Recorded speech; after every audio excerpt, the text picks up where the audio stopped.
Hello, everybody, and welcome to Grey History, episode 26, The Brissotins and the Montagnards.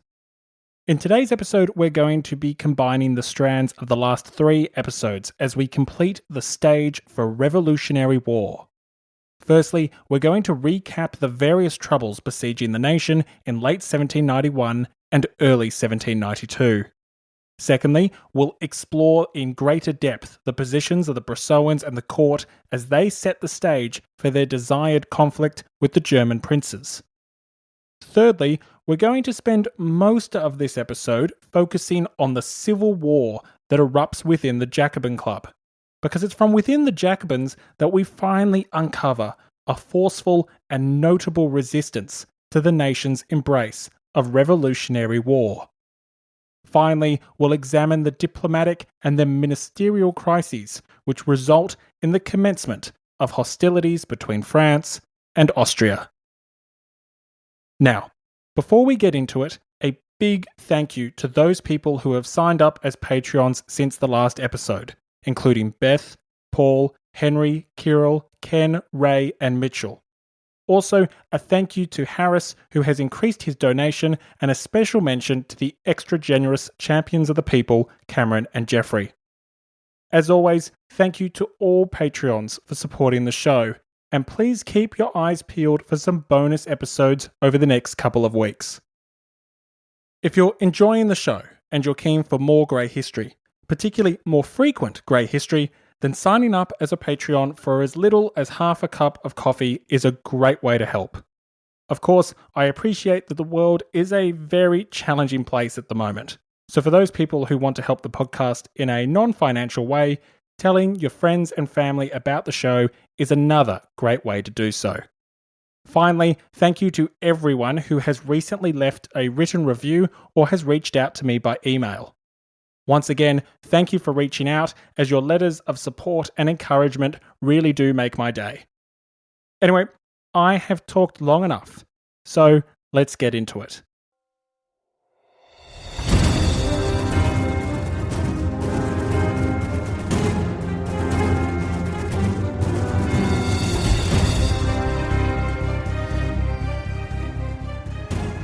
Welcome to Grey History. Episode 26, The Brissotins and the Montagnards.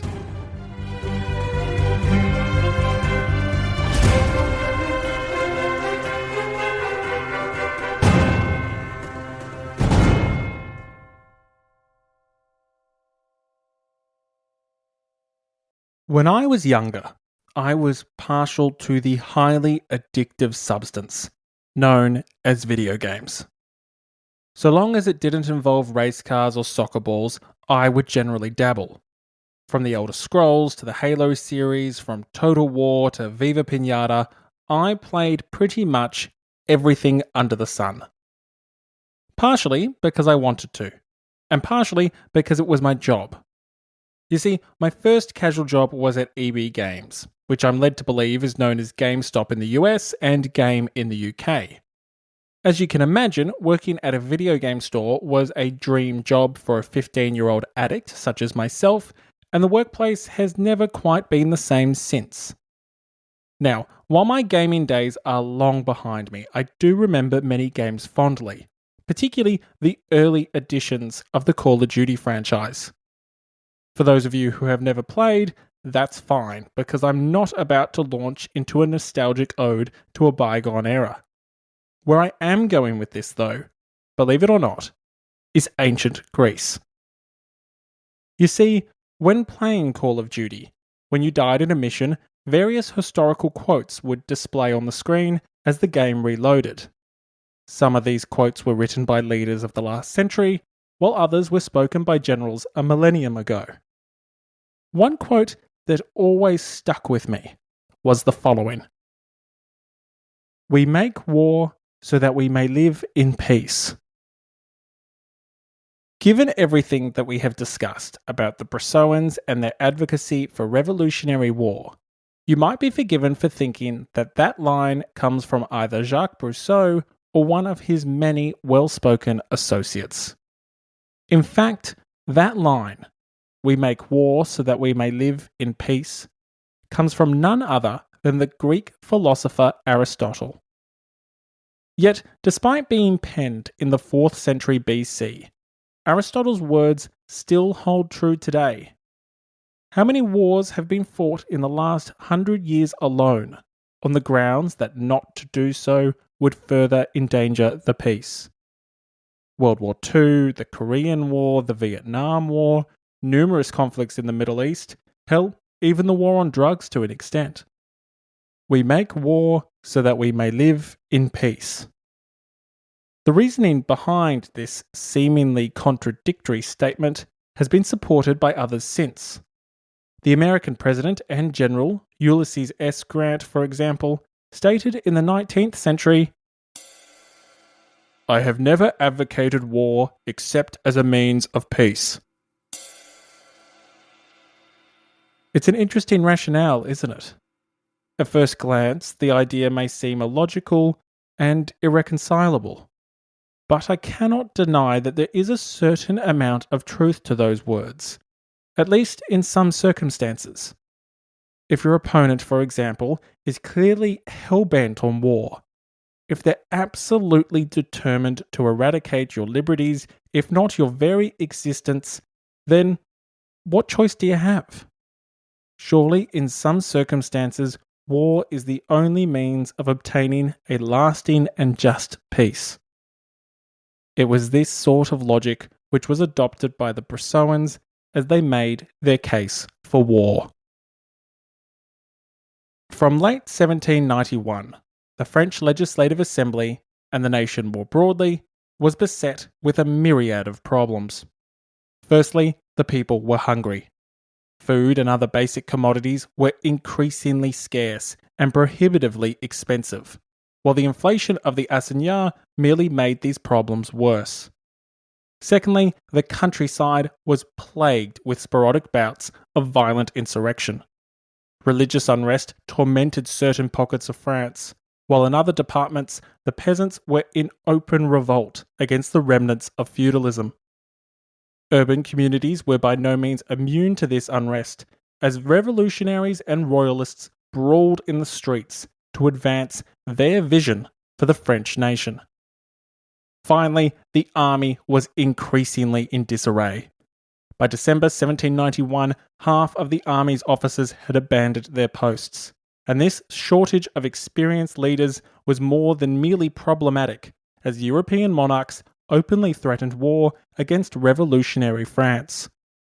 In short, the people were hungry, violence was increasingly common, the economy was floundering, and the revolution was far from secure. Importantly, to Jacques Brissot and his Republican allies, the nation's woes, numerous as they were, had only a few origins. According to the Brissotins, all of these problems were the work of the enemies of the nation. The most visible of these enemies were, of course, the émigrés, the disgruntled aristocrats who were encamped along the French border and actively scheming for the demise of the revolution. These sinister aristocrats were not only collaborating with foreign monarchs, but internal conspirators as well. First among these were the non-constitutional clergy. Almost half the nation's priests had refused to swear an oath of loyalty to the constitution, and these refractory priests were now actively undermining it. Through their sermons of subversion and sabotage, these scoundrels were jeopardizing the new revolutionary order. Furthermore, the Brissotins suspected the court to be knee-deep in treasonous activities as well.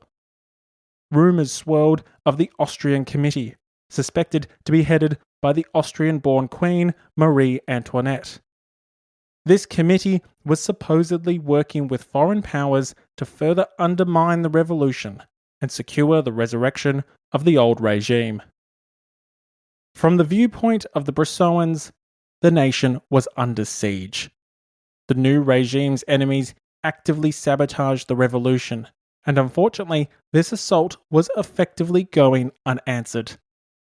Since a war against the revolution was already being waged in the shadows, according to the Brissotins, the only viable solution to the nation's woes was to bring that struggle into plain sight. An actual war would allow France to confront her enemies abroad. It would allow the nation to identify conspirators at home. And perhaps most importantly, war would allow the kingdom to end its numerous troubles by addressing the source of its misfortunes. Believing the nation to already be a besieged fortress, the Brissotins insisted on making war so that France may live in peace. Originally, the calls for war were centred on the émigrés. Led by the king's brothers and former ministers, the émigrés were encamped along the Rhine River, and from their base at Coblentz, they gathered a small armed force as well. The territory which the émigrés occupied belonged to the German princes of the Holy Roman Empire, specifically the electors of Trier and Mainz. Both princes had a bone to pick with the revolution. Small enclaves nestled within France belonged to these two men. But when the revolutionaries abolished many feudal rights and privileges, they argued that these enlightened reforms applied not only to French territory, but to these enclaves within French territory as well. Thus, the electors had lost valuable privileges as a result of the revolution, and they were keen to see their prerogatives restored. Unsurprisingly, the presence of these hostile camps outraged the revolutionary press, and throughout October and November, the Brissotins pressured the government to do something about it. Initially, the Legislative Assembly tried to act through legal means. In late 1791, the legislature passed laws targeting the émigrés, with those who failed to return to France by a specified date being tried for treason in absentia. King Louis had vetoed the majority of these measures, and intended to veto the laws against refractory priests, which followed shortly thereafter. With the court blocking legislative measures against the revolution's enemies, the Brissotins merely became more convinced that the only viable pathway to resolve the crises facing the nation was war. And so, war is what they demanded. If the king's vetoes prevented the legislature from punishing the émigrés, then perhaps public opinion could compel the king to effectively withdraw his vetoes by demanding that the German princes disperse the émigrés instead. The assumption here was that the princes would naturally refuse this request, and thus the French would have a cause for war. The mighty French kingdom could hardly allow a cluster of small German states to defy the wishes of Paris and harbour the enemies of the nation. This was, in a sense, Louis XVI's Cuban Missile Crisis. Hostile forces were gathering at the nation's frontiers, and these forces threatened the nation's very existence. Inaction was not a possibility. Something had to be done. Unlike President John F. Kennedy, however, Louis XVI had no qualms provoking a hostile superpower through the invasion of an allied state. In fact, that was the plan. With political deadlock between the executive and legislative branches, and with the monarch's liberties and prerogatives continuing to diminish, the French monarchs had decided to adopt a new policy to reverse their misfortune of recent years. As discussed last episode, the royals, like the Brissotins, had concluded that war presented the best means for ridding themselves of their domestic political rivals. As a result, the calls for war from the Jacobin Club played right into the hands of the court. Believing that any war would be short and disastrous for France, conflict would permit European monarchs to free the imprisoned sovereigns and reverse the clock on this unwelcome and nightmarish revolution. Marie Antoinette remarked on the Brissotins' war policy. "I do believe that we are about to declare war on the electors. The imbeciles. They cannot see that this will serve us well, for if we begin it, all the powers will become involved." King Louis agreed, writing to a confidant, Instead of civil, we will have political war, and things will be much better for it. France's physical and moral state renders it incapable of sustaining a semi-campaign.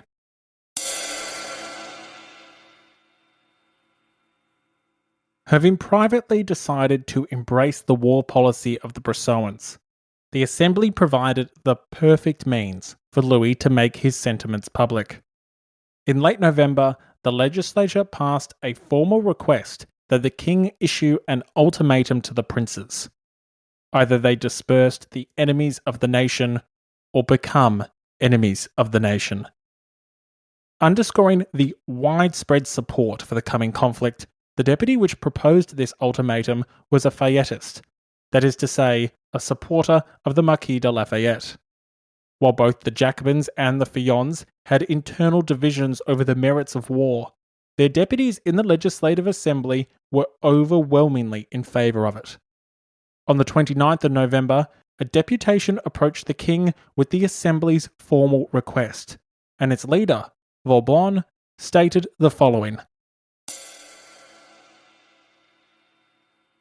Sire, the Assembly had scarcely turned its gaze towards the state of the kingdom, than it saw that the troubles which still agitated arise from the criminal preparations of French emigrants. Their audacity is encouraged by German princes, who trample underfoot the treaties between them and France, and affect to forget that they are indebted to this nation for the Treaty of Westphalia, which secured their rights and their safety. These hostile preparations, these threats of invasion, will require armaments absorbing immense sums, which the nation would have joyfully used to pay back its creditors. It is for you, sire, to make them desist. It is for you to address to foreign powers the language befitting the King of the French.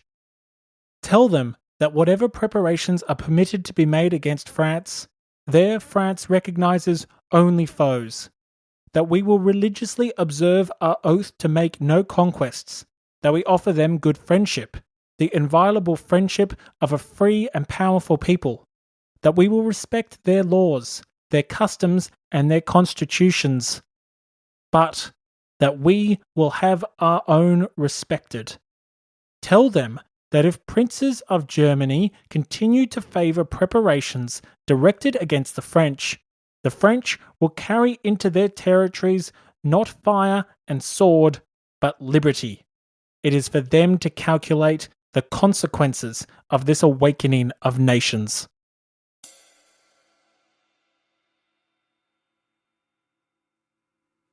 With this request, Louis had the means he needed to pursue his policy of a war of liberation. Not the liberation of the enslaved peoples of Europe, but the liberation of unfortunate French monarchs who had been imprisoned by a depraved city full of vile revolutionaries. As the monarch prepared his response to the Assembly's request, a new war minister was installed on the 9th of December.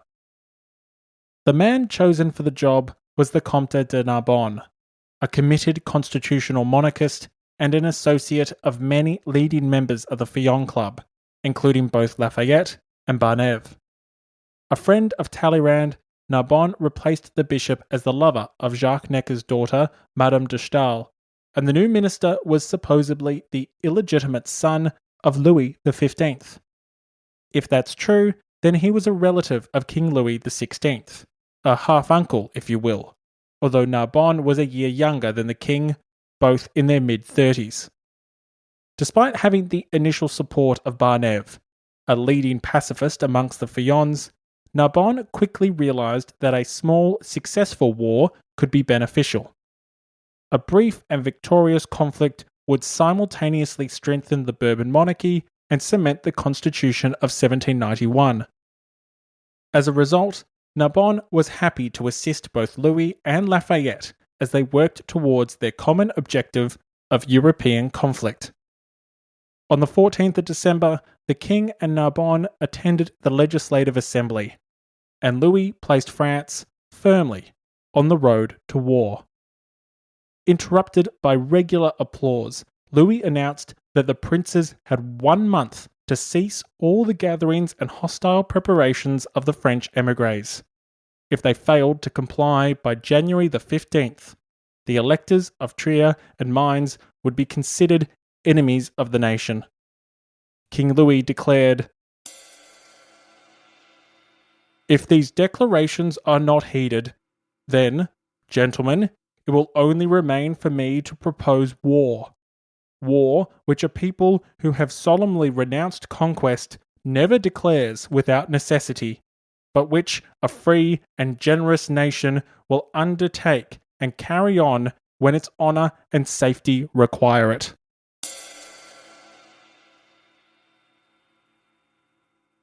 Having said his piece, Louis retired, and Narbonne took over the logistics. The new war minister, who was the only minister to enjoy the confidence and respect of the Assembly, requested a special subsidy of 20 million livres for military preparations. Furthermore, over the next month, Narbonne inspected multiple frontier fortifications, evaluating the state of both men and munitions. With the king's ultimatum declared, war, it seemed, was simply a matter of time. All that was required was for the German princes to refuse the king's demands, and the fireworks would begin shortly thereafter. Yet, throughout December 1791, as the court, the Feuillants, and the Brissotins all called for war against the enemies of the nation, there was a voice which arose in opposition to the coming conflict. That voice was not Barnève's, although the influential Feuillant leader did do his best to avert the looming catastrophe. No, the most prominent, and indeed the most memorable voice to oppose the coming war, arose from within the Jacobin Club itself. That voice belonged to none other than Maximilien Robespierre.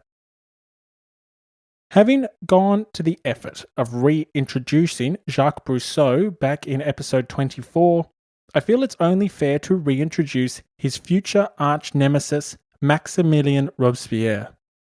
However, the fact that the rivalry between these two men will come to dominate the Jacobin Club is just one of many reasons to spend the time reintroducing the individual who is arguably the most contentious and most controversial figure of the French Revolution. The face of the Reign of Terror, and of this podcast, the perceptions of Robespierre and his legacy are diverse to say the least. To some, the lawyer from Arras was a national hero, a misunderstood champion of liberty who saved France from reactionary chaos and who, unfortunately, became the scapegoat for the horrendous crimes of others. On the other end of the spectrum, Robespierre's detractors depict him as a power-hungry tyrant, a bloodthirsty fanatic who sacrificed the revolution's principles as he assumed the role of the nation's dictator. If the purpose of this podcast is to explore the grey, well, it doesn't get any more grey than Maximilien Robespierre. A hero and a villain, a democrat and a dictator, a saint and a scoundrel. That is the contested legacy of one of France's most famous revolutionaries. So, hopefully, I can do justice to an incredibly complex character, and hopefully, I have underscored the need for a reintroduction. Born in 1758, Robespierre was orphaned at the age of 10 and attended the College of Louis le Grand. A good student, Robespierre embraced the histories of the ancient Greek and Roman republics, so much so that he acquired the nickname the Roman.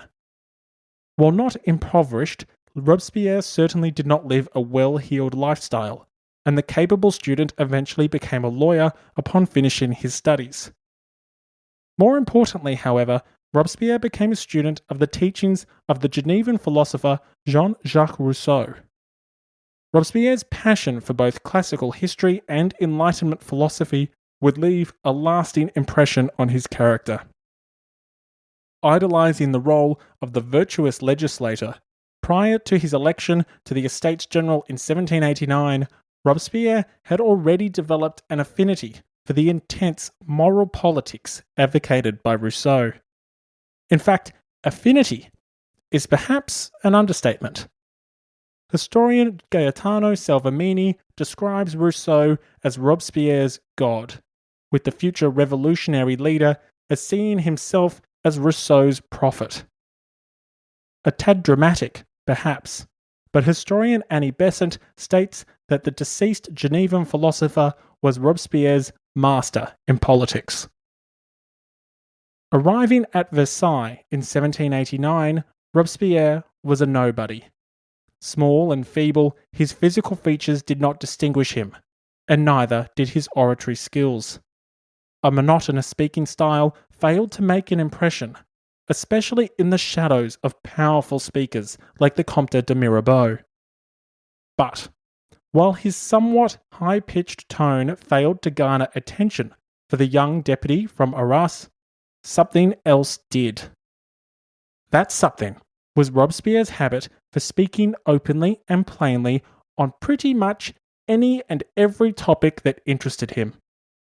Furthermore, Robespierre would consistently speak his mind on controversial and contentious matters, irrelevant of the uproar his actions threatened to unleash.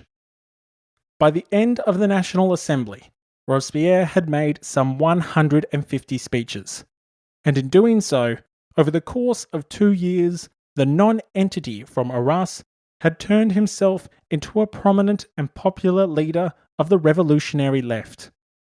Routinely demonstrating the courage to speak his mind, above all else, Robespierre was known for his consistency in a political environment characterized by inconsistent politicians. I mean, think about it. Duport, Barnave, Lamette, Lafayette, Meunier, even Mirabeau, albeit secretly at this point, they had all transformed themselves from progressive patriots to either pragmatic centrists or despised reactionaries. Robespierre's consistency was otherwise unheard of in a revolutionary environment that was unstable and ever-changing. Irrelevant of how unpopular his views were, irrelevant of the contempt he received in the press, irrelevant of the enemies he created amongst both revolutionaries and royalists, Robespierre remained wedded to his convictions. For example, while Robespierre was not alone in opposing the suspensive veto and the distinction between active and passive citizens, Robespierre was one of the few deputies to argue against the legislation enabling martial law. Furthermore, Robespierre relentlessly resisted the undemocratic elements of the constitution, such as the steep eligibility requirements for deputies and the king's influence over matters of war and peace. But it wasn't just major legislation that garnered his attention. Robespierre advocated for the emancipation of French Jews, lamented the immorality of slavery, and ironically championed the abolishment of the death penalty. Critically, Robespierre was the instigator of the National Assembly's self-denying ordinance, the law which prevented members of the National Assembly from being elected to the body's successor. In their entirety, these positions not only earned him respect amongst the Jacobin Club, particularly after it split with the Feuillants, but also the admiration of many in the more militant Cordelier Club, which, like the Jacobins, survived the reactionary tricolour terror of mid-1791. The result of all of his actions was a new epithet, Robespierre the Incorruptible. Amongst his contemporary supporters, he was perceived as earnest, sombre, austere, and honest. Acquiring a reputation for his integrity, he was courageous enough to speak his mind and was disinterested by the temptations of money and power. The pleasures of the flesh didn't interest him either, with Robespierre truly living the exemplary private life required of the virtuous and selfless public servant he sought to emulate. His detractors, however, present these positive attributes as negative characteristics. According to his enemies, of which he had many, Robespierre was a hypocritical fanatic. Cold and narrow-hearted, Robespierre was an uncompromising and self-deluded zealot, an expert in presenting crime as virtue. A man of mediocre talents, he was vain, suspicious, and prone to the shortcomings of both pride and envy. Inflexible and dogmatic, it was this heartless and misguided extremist who would become the face of the terror, an all-consuming crocodile, according to the contemporary Swedish radical Thomas Thorild. In short, his epithet might have been the incorruptible, but both supporters and detractors would agree that Robespierre's legacy has been corrupted. They would disagree, passionately, however, over just which part of his legacy needs to be rectified. Yet, over the rest of this season, there will be ample time to get into the controversies surrounding Maximilien Robespierre. What is required now is an analysis of Robespierre's role on the nation's road to war. A role that is of huge importance and is, surprisingly, not particularly controversial. Hello from the future. It's Will here, and I'm currently recording this in August 2023. I just wanted to say thank you for listening to Grey History and assure you that the best is most certainly yet to come. I'm talking to you now to provide a quick clarification regarding the Grey History community on Patreon. The way that the community works is that you donate a fixed value, say $2, per future episode, which you can cancel at any time. Critically, you're only charged when new episodes are first released. This is important because let's say that I've currently produced 60-odd episodes, you're not going to be charged for the next 30 episodes as you catch up on previously published content. Instead, it's only when brand new episodes are published that you'll make a contribution. So, if you're catching up on the back catalogue, you can sign up to the show's community and enjoy all the episode extras alongside the main show. You'll be able to listen to dozens of episode extras, you'll be able to enjoy hours of great bonus content, and it will cost you next to nothing. Depending on how fast you catch up, you may contribute towards 1, 2, or perhaps 3 episodes. That's the price of a couple of cups of coffee. So, if you're enjoying Grey History, you can get the maximum out of the show by supporting the podcast on Patreon and listening to the amazing bonus content while you catch up.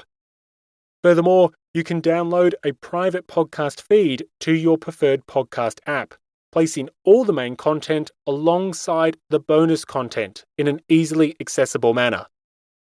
In short, if you're enjoying Grey History, why not enjoy it even more and support the podcast on Patreon today? Just follow the link in the show notes, on the website, or Google Grey History Patreon. I look forward to welcoming you personally. By December 1791, Robespierre wielded considerable influence within the Jacobin Club. If the Jacobin Club had once consisted of 3 factions, by the end of the year, only 2 remained. The constitutional monarchists had departed in July 1791, and although some returned in the aftermath of the Champ de Mars massacre, a permanent and lasting split had been created between the Jacobins and the newly formed Feuillants. What remained within the Jacobins was thus the Republicans and the Populists. Although neither faction had an official party leader, so to speak, many of the more prominent Republicans were Brissotins, including Jacques Brissot himself.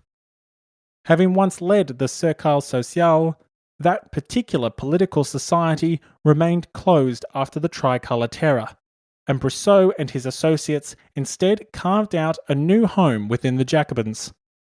Like the Republicans, the Populists had several leading figures as well, but one of, if not the most influential, was Robespierre.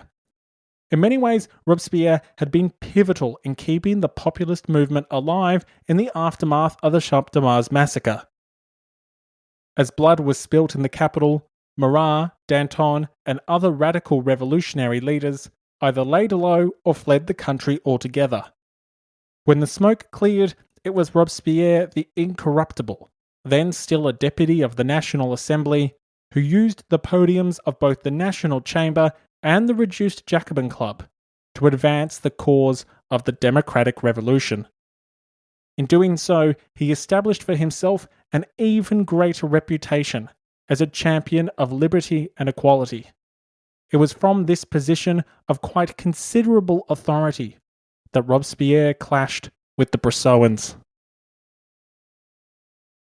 Originally, Robespierre did not oppose war. Robespierre was no pacifist, and he certainly recognised the merits of limited conflict to advance the revolutionary agenda. But by December 1791, the hero of the populist left had concluded that far from saving the revolution from its numerous enemies, the proposed conflict advocated by Brissot would instead further endanger the revolutionary cause. In fact, it would likely allow those numerous enemies to strangle the fledgling constitution and resurrect the old regime.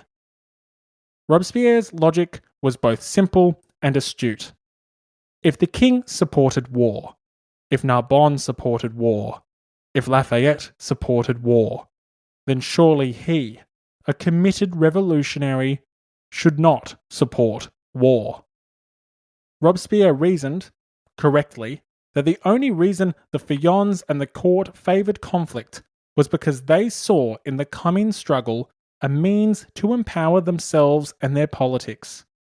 That empowerment would jeopardise not only Robespierre's vision for a more democratic revolutionary France, but potentially revolutionary France itself.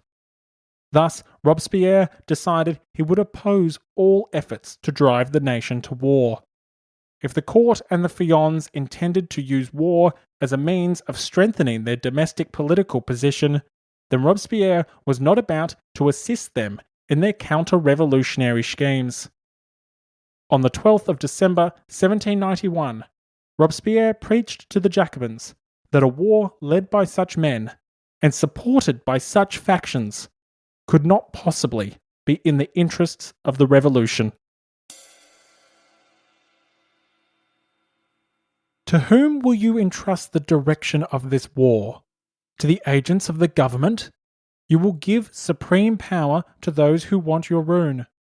War, therefore, is what we should most fear. In our present circumstances, it is the greatest scourge that can threaten liberty. If we consider the real motives for war, if we penetrate our enemy's true intentions, we must see that our only course is that of waiting. Arguing that the revolutionaries should overcome their domestic threats prior to any conflict with foreign foes, Robespierre attacked the naivety of the Brissotins for seeking to empower the very men who would cripple the revolution should they be given the chance. But shall we await the orders of the War Office to destroy thrones? Shall we await the signal of the court? Shall we be commanded by these patricians, these eternal favourites of despotism, in this war against aristocrats and kings? No. Let us march forward alone. Let us be our own leaders. But see, the orators of war stop me.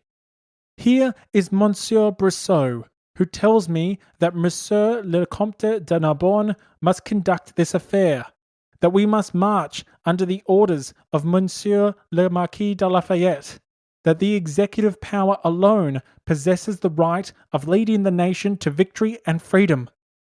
Ah, citizens, this word has dispelled all the charm. Goodbye, victory and the independence of the people. If the sceptres of Europe ever be broken, it will not be by such hands. Spain will continue for some time the degraded slave of superstition and royalism.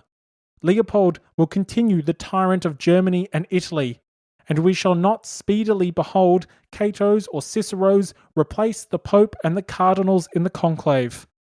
I declare openly that war, as I understand the term, war, such as I have proposed, is impracticable. And if it be the war of the court, of the ministers, of the patricians who affect patriotism, that we must accept, then, far from believing in the freedom of the word, I despair of your liberty. The wisest course left us is to defend it against the perfidy of those enemies at home who lull you with these heroic illusions.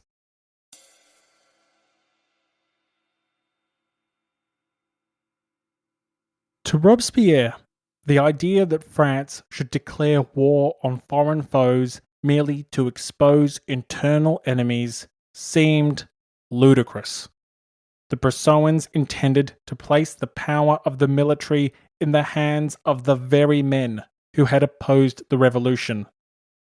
Lafayette, for example, had led the Champ de Mars massacre, and now the Brissotins asked the people to simply trust that he would do good deeds at the head of an army.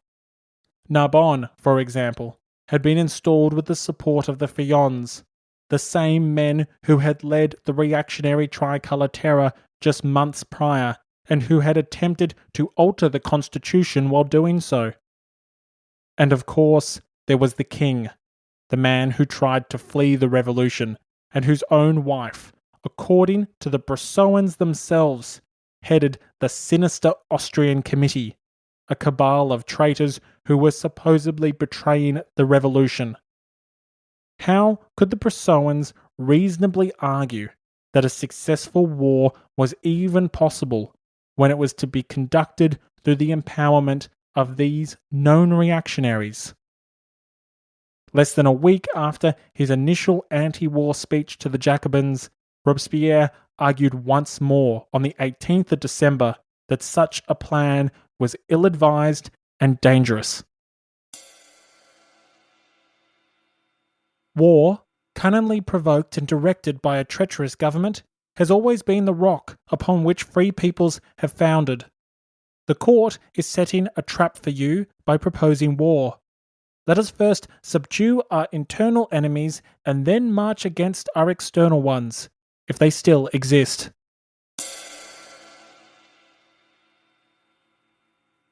The idea of empowering the revolutionaries' domestic adversaries to eliminate the revolution's internal threats was just one of the many reasons that Robespierre opposed the war.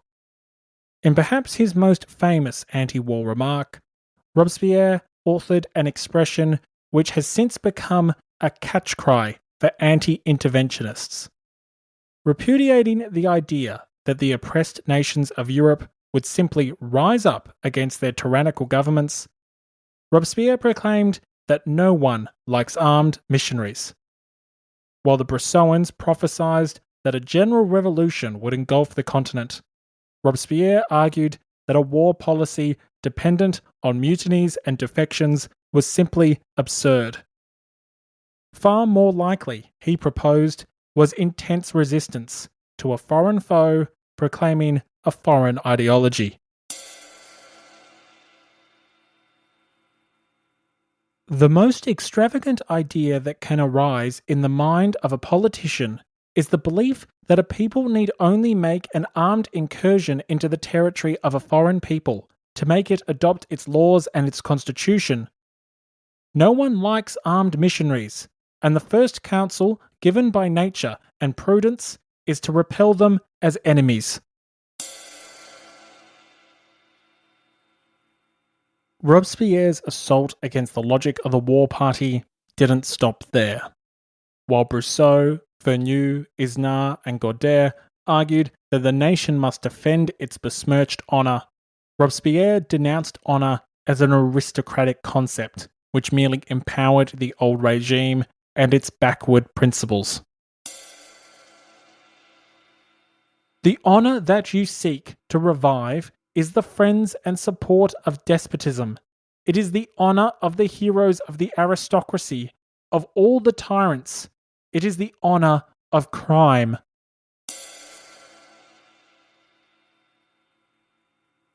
Finally, Robespierre demonstrated his astute opposition to the war, as he argued that conflict endangered the revolution to the perils of military dictatorship. Adding yet another reason to avoid a continental war, Robespierre warned that a successful general could use his prestige and authority to undermine the revolution's principles and seize power for either himself or the court. Backing Robespierre was the radical journalist Jean-Paul Marat, and to a lesser extent, other prominent faces in the Cordelier Club, including Danton and Desmoulins. Marat wrote in April 1792, "What afflicts the friends of liberty is that we have more to fear from success than from defeat. The danger is lest one of our generals be crowned with victory, and lest he lead his victorious army against the capital to secure the triumph of the despot." Robespierre shared a similar point of view, arguing that the victories of our generals would be more disastrous to us than our defeats.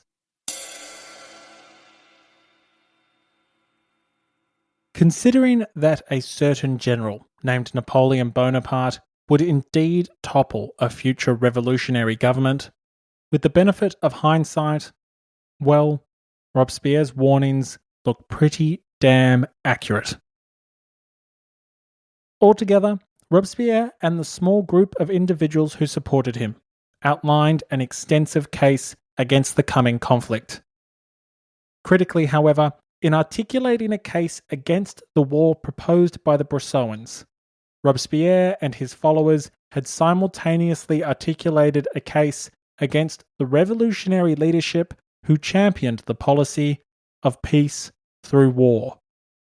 In other words, Robespierre and his allies, who were soon to become known as the Montagnards, or the Mountain, had not only attacked the Brissotin war policy, but the Brissotins themselves. In a revolutionary environment rife with factionalism, in a world where conspiracy lurked in every shadow, such attacks were prone to rapid escalation. And that is exactly what occurred. Having laid out his peace agenda, the Brissotins accused Robespierre of failing to understand the true needs of the revolution. Outraged, Robespierre fired back, claiming it was the Brissotins who were dangerously misguided and ill-informed. These personal accusations escalated quickly. Before long, the Brissotins were accusing Robespierre of treason, arguing that his pacifist agenda was deliberately aiding the enemies of the revolution. According to the Brissotins, Robespierre, Marat, and other populists sought to use peace to prolong the country's ongoing commotions, and in doing so, further advance their own political position. Robespierre naturally retaliated, an understandable reaction even if he wasn't known amongst his detractors for his pride and vanity. Robespierre accused Brissot of conspiracy with the court, and Marat, assisting the incorruptible, alleged that the Brissotins feared not for the future of the revolution, but for their own place within it. By the time war was actually declared in April 1792, the two sides had permanently splintered into opposing camps. Worryingly, each side genuinely believed that the other was deliberately endangering the revolution in order to further their own pursuit of power. Now, if you're listening to this and your inner Ron Burgundy is thinking to himself, boy, that escalated quickly. Well, yes, it did. But it's important to note that this split within the Jacobins wasn't just a sudden and overblown disagreement over a single, albeit important, policy. In reality, the division which now gripped the Jacobins had been months in the making.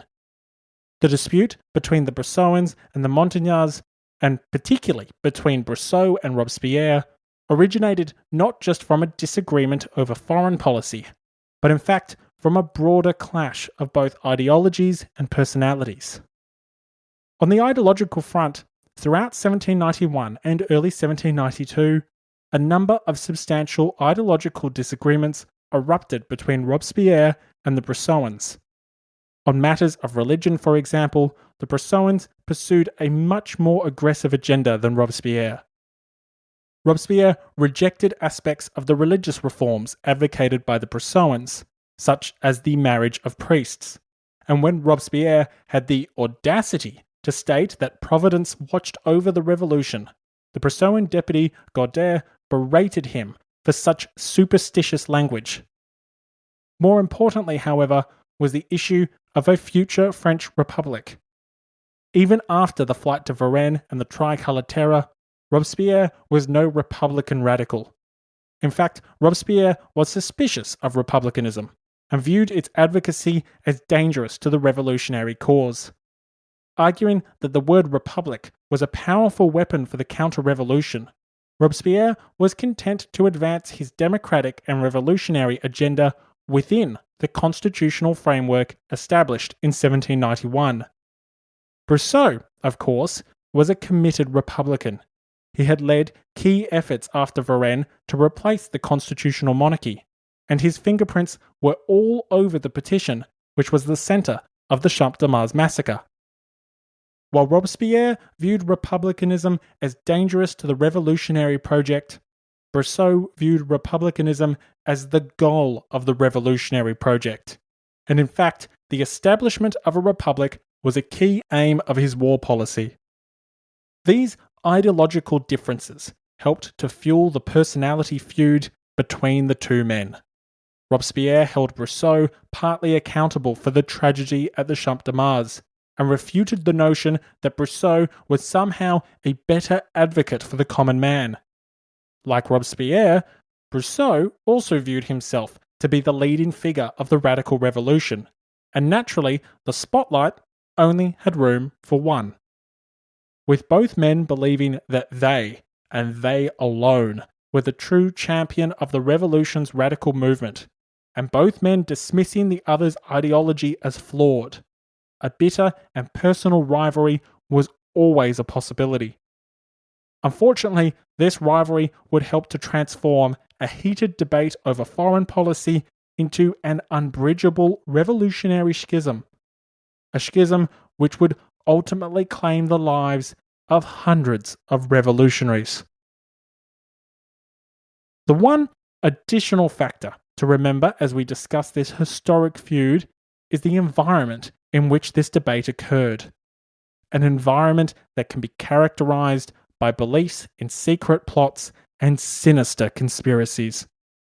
As discussed in episode 24, belief in counter-revolutionary conspiracies was rife throughout late 1791 and early 1792. It was alleged that nobles were hoarding grain, that emigres were fueling inflation, that renegade priests were sparking violent unrest, and that the court was conspiring with foreign foes. In this environment, both the Jacobins and the Feuillants were convinced that numerous plots were working to overthrow the revolution. As the Jacobin deputy Claude Bassire proclaimed in November 1791, "We are surrounded by conspirators. Everywhere plots are underway, and you are continually receiving denunciations of individual facts, which are all connected with the great conspiracy, about whose existence none of us can have any doubt."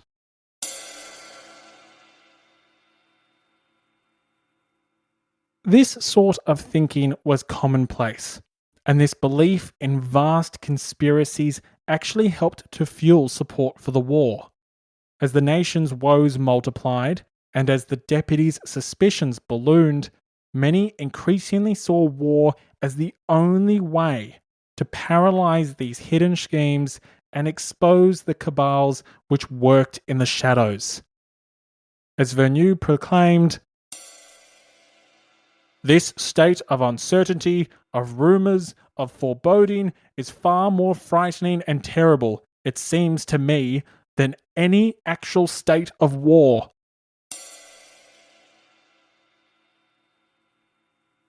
Now, this environment is relevant to the feud between the Brissotins and the Montagnards because it helps to explain how this debate, mixed with a bitter personal rivalry, became a full-blown schism amongst the revolutionary left. A schism that not only split the club into competing factions, but eventually saw each side genuinely believe that the other was a traitor to the fatherland.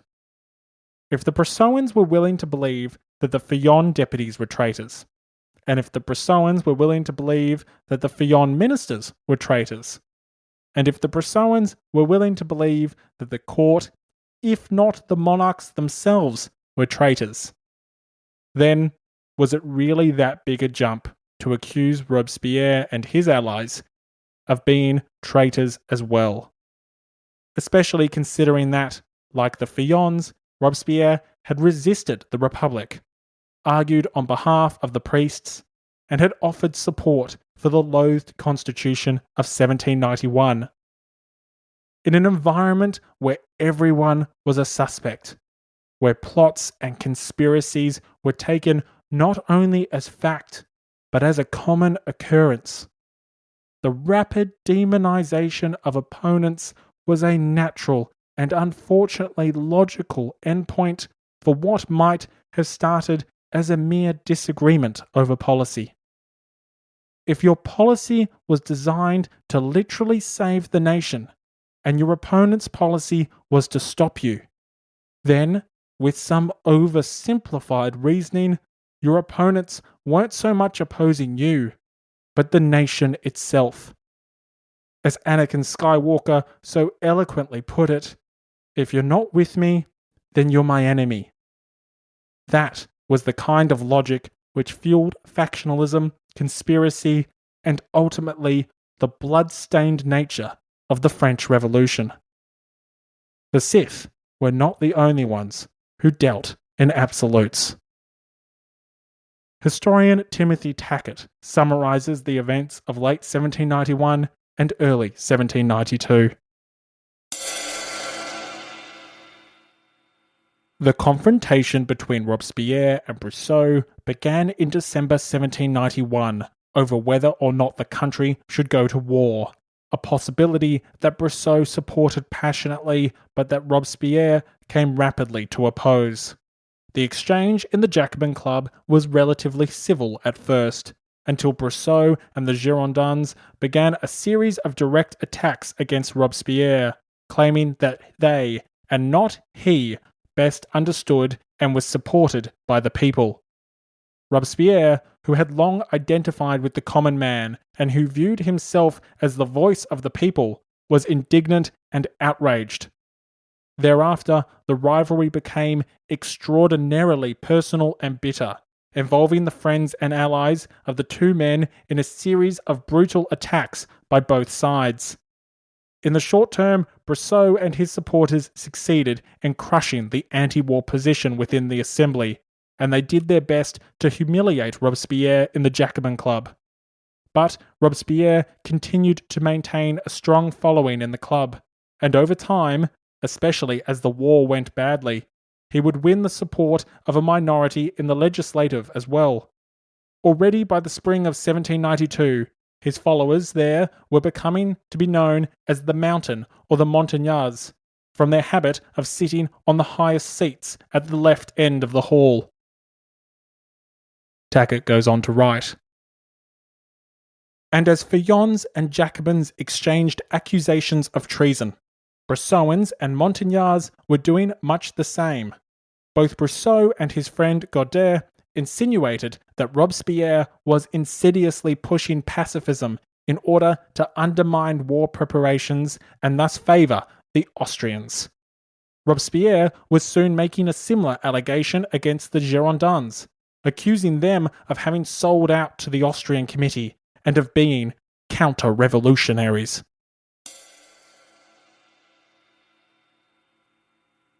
So, as the nation journeyed down the road to war, the Jacobin Club descended into a war of its own. The Brissotins preached the merits of continental conflict and denounced Robespierre and his associates as pacifists who intended to use the nation's prolonged disorder to further their own political ambitions. Robespierre retaliated, and Marat levelled a similar accusation in return, proclaiming that the Brissotins were seeking war merely to create the disorder necessary to further their own political agenda. Which, of course, is exactly what they were doing.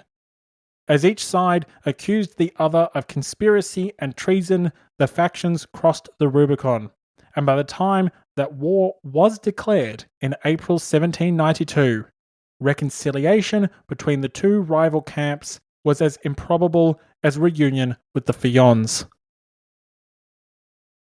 Before we move on, however, I would like to take the time to note an interesting critique of Robespierre by historian Georges Lefebvre. Lefebvre, like many historians across the political spectrum, noted Robespierre's accurate prediction of what war would unleash. Indeed, whether a conservative, liberal, Marxist, neo-Marxist, or revisionist historian, it's hard to fault Robespierre's anti-war position. History demonstrates that France was unprepared for war, that the numerous factions proposing conflict were indeed doing so for their own political gains, that foreign nations would resist armed missionaries, and that a dictator would rise amongst the chaos to install his own despotic rule. So, what is interesting about Lefebvre's comments is not so much his praise for Robespierre's foresight, but a critique he makes against Robespierre's assault on the Brissotins. Originating from the Marxist school of thought, one would generally expect a pro-Robespierre, anti-Brissot sort of tone from Lefebvre.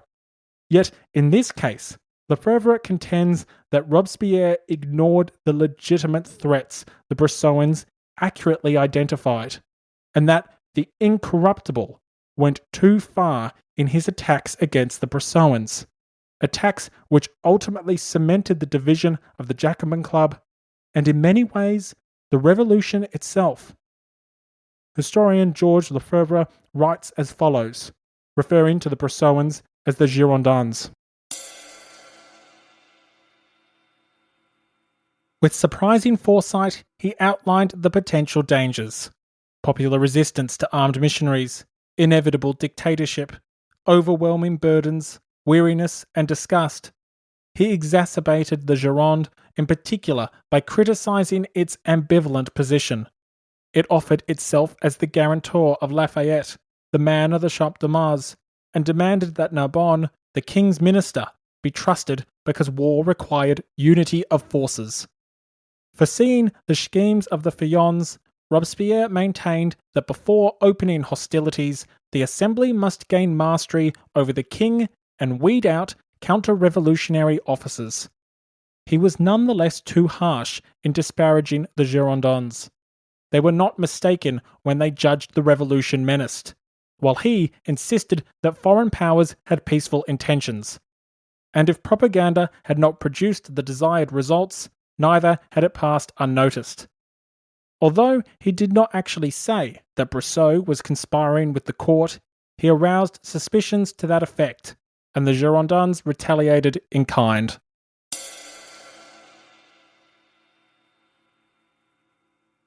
An interesting observation from a historian who one might suspect would offer a more pro-Montagnard opinion on the origins of the Jacobin Club's schism. While the Jacobin Club descended into disorder as it ferociously debated the merits of war, another group of actors in this game of revolutionary thrones did much the same. And it's probably not a group that would first come to mind. As the king demanded that the German princes dispel the émigrés from their territories, pandemonium erupted across the Rhineland. Now, to back up a moment, let's recap on the very simple plan of the war party to get this conflict started. Step 1. France would demand that the German princes disperse the émigrés. Step 2. The German princes, backed by Austria, would tell France to take a hike. Step 3. France would declare war on the princes on the grounds that they were harbouring the enemies of the nation and thus themselves were enemies of the nation. The commencement of hostilities would result in Austria joining the party, and voila, continental war. Step 1 had gone to plan.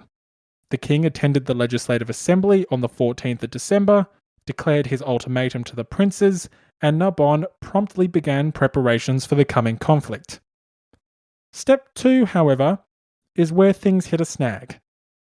The assumption that the German princes would simply rebuff the demands of Louis XVI was misplaced to say the least. As news of the French threat became known in the Rhineland, panic gripped the Germanic aristocracy. The electors and their courts feared that a French invasion could spur revolutionary uprisings, mutinies, and revolts.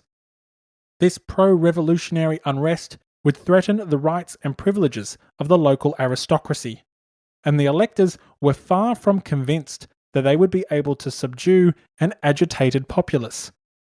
After all, King Louis XVI had failed to do so, and he was the King of France. Far from giving the French the one-finger salute, the electors panicked and begged Emperor Leopold II for assistance. Leopold, however, was having none of it. Remember, Leopold was, as one historian put it, the least warlike of any European sovereign. The emperor personally detested the émigrés and was still unwilling to provoke an avoidable war with France. Furthermore, Barnève and Duport, having not given up on peace entirely, had written to the emperor asking that Austria assist in the dispersal of the disgruntled aristocrats. Although it's entirely likely that the efforts of the Fillon Peace Party mattered little to the emperor's decision-making, intervene he did. The emperor told the princes that he would assist them if France invaded, but only if the émigrés had been dispersed. Consequently, while the king's brothers were allowed to stay at Coblentz, the émigré army was forced to relocate, although, admittedly, they didn't move far and remained in imperial territory. Of course, despite his reluctance to embrace conflict, Leopold could hardly let the French bully the small states of the Rhineland. Indeed, all the great powers of Europe were wary of French influence over the smaller Germanic states, and were cautious of how revolutionary ideology could spread should these territories become French satellites. As a result, Leopold resorted to his tried and tested method of threats, demands, and ultimatums. Remember, after the flight to Varennes, Leopold had used this tactic successfully. Twice. The French pardoned King Louis of any crimes in July, just weeks after the emperor released the Padua Circular. Furthermore, when the French adopted the Constitution of 1791 in September, they did so just weeks after the infamous Declaration of Pillnitz. Convinced that his strategy of threats and ultimatums had merit, this is the course that Leopold pursued.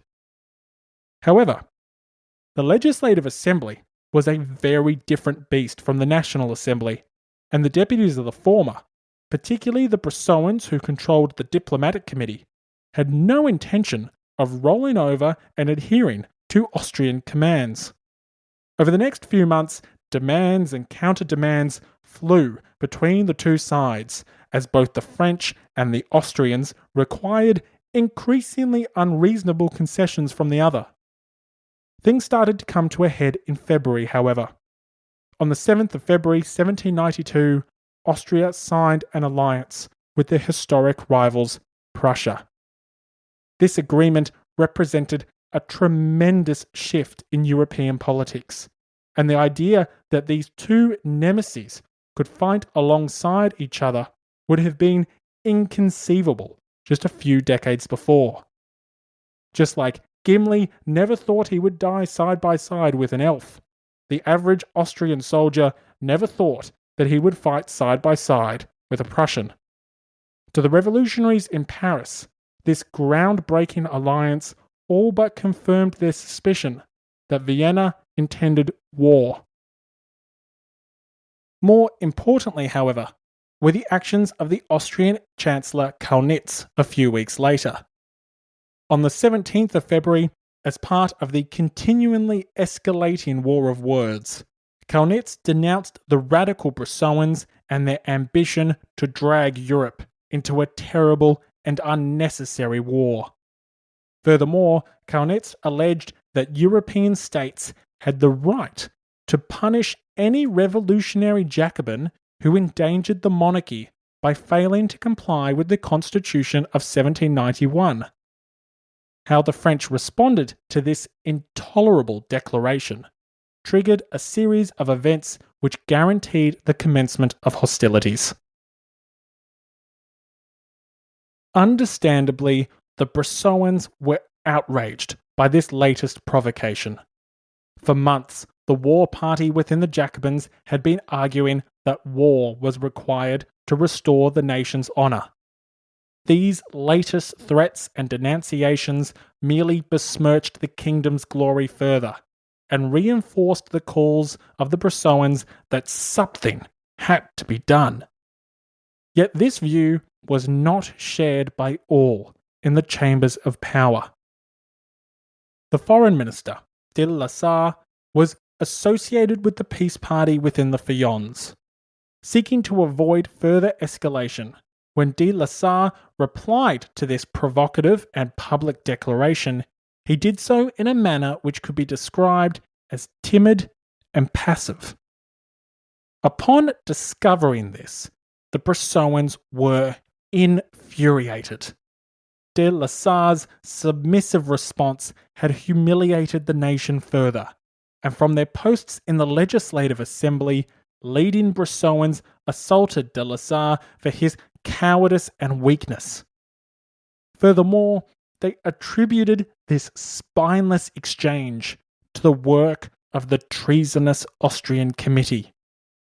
Vergniaud made his displeasure with the Tuileries Palace clear, and in doing so struck fear into the ministry which resided within.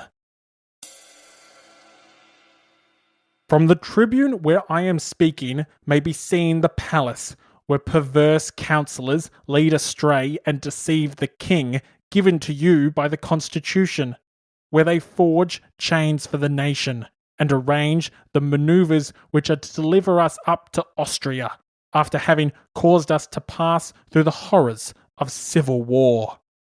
Terror and dismay have often issued from that famous place. Let them re-enter it today in the name of the law. Let them penetrate all hearts and teach all who dwell there that our Constitution accords inviolability to the King alone. Let them know that the law will overtake all the guilty without exception, and that there will be not a single head convicted of crime which can escape its sword.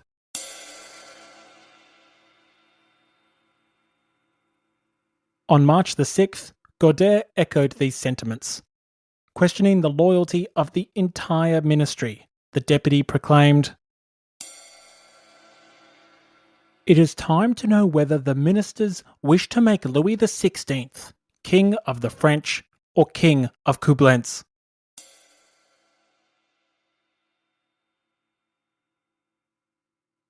Amongst all the commotion, the war minister Narbonne, associating with the war party within the Feuillants, saw his chance to bring the conflict to a head. Narbonne began agitating against de la Sarre, but more importantly, he also began to agitate against de Molleville, the Minister of the Navy. De Molleville was the only minister in the king's cabinet who Louis personally trusted, and, perhaps unsurprisingly, is often described as a reactionary royalist. Louis was outraged by Narbonne's intrigue and promptly dismissed the minister on the 9th of March. Like Necker's dismissal before him, the sacking of the popular Narbonne triggered a new political crisis. The Brissotins, who had just spent months championing Narbonne, swiftly retaliated. The next day, on the 10th of March, the Brissotins successfully impeached de la Sarre and denounced others supposedly associated with the treasonous Austrian committee. Perhaps surprisingly, these public denunciations included not only ministers and court officers, but the Queen herself. In short order, other ministers began to resign in fear of the radical Jacobins who seemingly controlled the assembly. Almost overnight, the nation found itself on the precipice of war, and it lacked not only a war minister, but an entire ministry. Spotting an opportunity, Lafayette proposed his on Fillon replacements, but the king would have none of it. Narbonne was associated with Lafayette, and while the former had caused the king's most recent dilemma, the latter had long been viewed within the palace with both suspicion and contempt. Instead, Louis elevated allies of the Brissotins. Of course, Brissot, Vergniaud, Isnard, Godet, and other leading Brissotins could not join the ministry themselves, as the constitution prevented current and former deputies from becoming ministers. As a result, men associated with the Brissotins had to fill the empty seats instead. The most important of these men were Roland, the new Minister of the Interior, and Dumouriez, the new Minister for Foreign Affairs. Roland, a former inspector of manufacturers, was a committed Brissotin, as were several other members of the new executive. However, Dumouriez was the odd man out. A soldier who served bravely in the 7 Years' War, Dumouriez was a committed constitutional monarchist, and his personal politics aligned more with Lafayette than Brissot. Nevertheless, Dumouriez had the support of the Brissotins, and this ministry became known as the Brissotin or the Girondin ministry. The installation of this new ministry had two immediate consequences. Firstly, it convinced the Montagnards that the Brissotins were in league with the court, just as they had suspected. Robespierre had accused Brissot and his allies of becoming counter-revolutionaries, and now, in not only joining but comprising the king's ministry, here was the proof. The split within the Jacobins was growing and ever deeper. More importantly, however, the new ministry convinced the Austrians that the French intended to declare war. A ministry manned by the war party could mean nothing else. However, I choose my words carefully, because while the new ministry convinced the Austrians that France meant to declare war, it did not convince Emperor Leopold II. Why? Because the emperor was dead. On March 1st, 1792, Leopold died at the age of 44.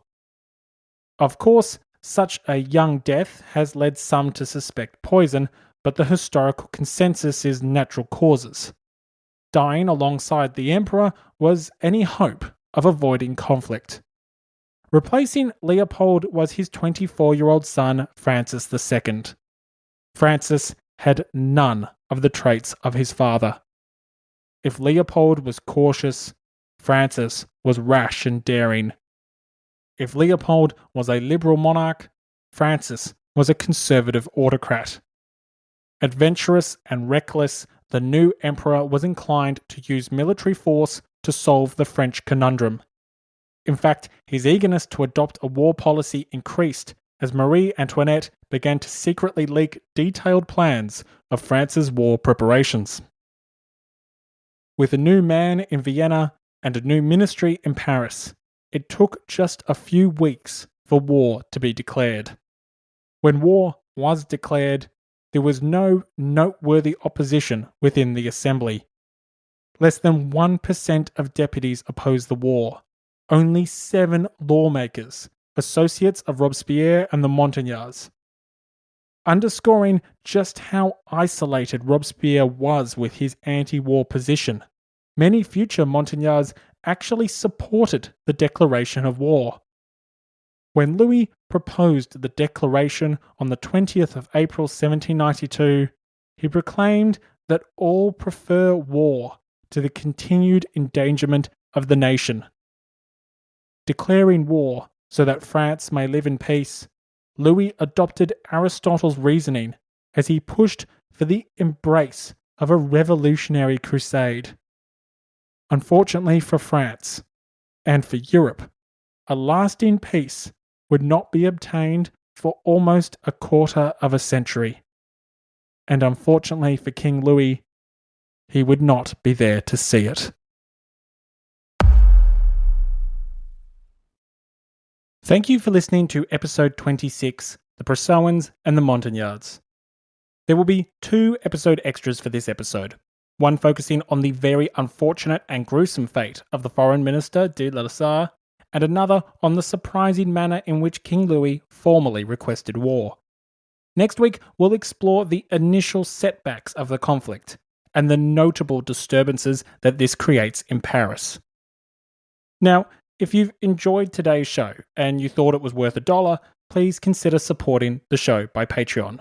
You'll get access to a range of bonus content, and the more people who support the show means the more frequently I can produce. Also, a reminder that if you know a friend or a colleague who's interested in history, please consider passing on to them that history isn't black and white. As always, thank you for listening, stay safe, and have a great day.